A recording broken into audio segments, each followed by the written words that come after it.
परिवारमा हामी 18 जना। अहिले अब हेलिकप्टरमा त अघि जुन चाहिँ आउँदाखेरि त हामीले रातो कपडाहरू देखाएर गरेको हो। हजुर अहिले त त्यस्तो केही हेरि पनि छैन। अब 11 भइसक्यो। लङटाङ हाइड्रोको काममा हो। खानाको लागि त अहिलेको लागि त हामीसँग छ।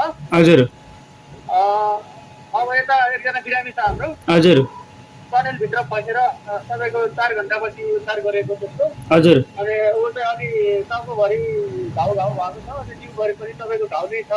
अनि ब्लडिङ गरिरहेको छ कतिखेर चाहिँ। हजुर अनि उसलाई चाहिँ अहिले टाउको दुख्ने, अनि ग्यास दुख्ने, अनि खुट्टा चाहिँ नसाचल्ने चोट लागेर त्यस्तो भएको छ। उसको उद्धारको लागि हिजो पनि हामीले यता आर्मी सरहरू आइपुग्नु भएको थियो। आज बिहान आइपुग्नु भन्दै हुनुहुन्थ्यो, तर आज अहिलेसम्म कोही पनि आइपुग्नु भएको छैन। हामीले उसको उद्धारको लागि मात्रै हेलिकलाई धेरै गुहार गरेको, तर हेरेर मात्रै गयो एउटा हेली ल्याएको छ।